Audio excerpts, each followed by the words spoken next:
एल्वेलिक का जन्म 31 मार्च 1927 में हुआ था। वे एक नेवल ऑफिसर थे। 12 अगस्त 1943 में अमेरिका के एक सीक्रेट ऑपरेशन फिलाडेल्फिया एक्सपेरिमेंट में पार्टिसिपेट किया था। 10 अक्टूबर 2011 को 84 साल की उम्र में उनकी डेथ हो गई। जब वे 57 साल के थे उस समय उन्हें बीमारी हो गई थी जिसमें इंसान का दिमाग डिस्टर्ब हो जाता है। जब उनकी बीमारी ठीक हुई तो उन्हें कुछ ऐसी बातें याद आने लगी कि उन्हें जानकर पूरी दुनिया चौंक गई। उन्होंने बताया कि 1970 के दशक में वो मॉन्टेक एयरफोर्स स्टेशन में काम किया करते थे। उनका पैदाइशी नाम एडवर्ड कैमरून था। वे अपने भाई डंकन कैमरून के साथ अमेरिका के सीक्रेट प्रोग्राम में काम कर रहे थे। 1983 में सीक्रेट प्रोग्राम के लीडर ने दोनों भाइयों को टाइम ट्रैवल कराकर पास्ट में भेजा था, जहां उन दोनों भाइयों को यूएसएस एल्ड्रीन में मौजूद एक उपकरण को नष्ट करना था, क्योंकि 1983 में उस उपकरण की वजह से यूएसएस एल्ड्रीन में खराबी हो गई थी। पर जब वो पास्ट में अपने समय से वापस आ रहे थे तभी एक दुर्घटना घट गई और वो 2137 में पहुंच गए। समय यात्रा करते समय उस दुर्घटना की वजह से उनके शरीर को काफी नुकसान हुआ। उन्होंने लगभग 6 हफ्ते तक एक हॉस्पिटल में गुजारे।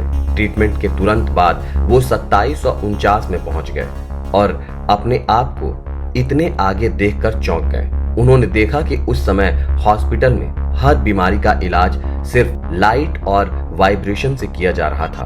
उन्होंने बताया कि 2749 में हवा में उड़ता एक विशाल शहर भी बनाया जा चुका था।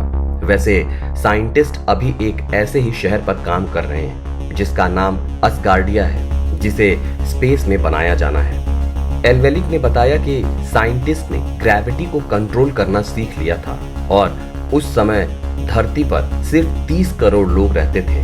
बाकी के लोग मार्स और वीनस जैसे प्लैनेट पर बस चुके थे।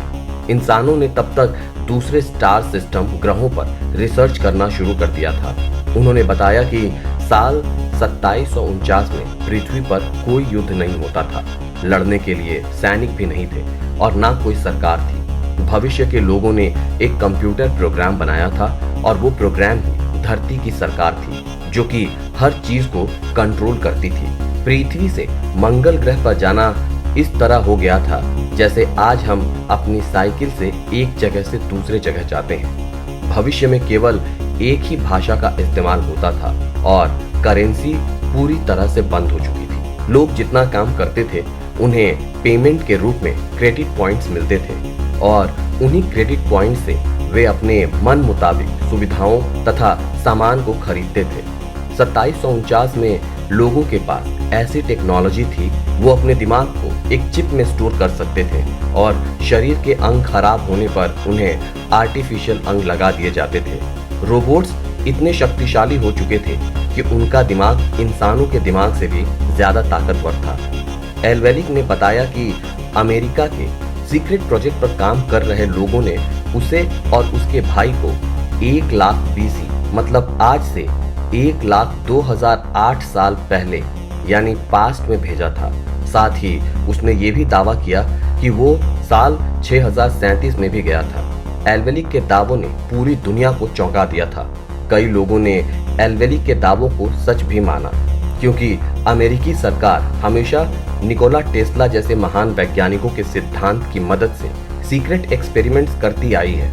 अब वो इसमें कितने कामयाब हुए हैं ये किसी को नहीं पता, लेकिन उनकी खुफिया रिसर्च एरिया 51 जैसे जगहों पर आज भी चलती रहती है। तो दोस्तों, आपको क्या लगता है कि एल्वेलिक की बातों में कितना दम है? क्या हमारी भविष्य की दुनिया ऐसी ही होगी जैसी एल्वेलिक ने बताया था? क्या वो सच बोल रहे थे?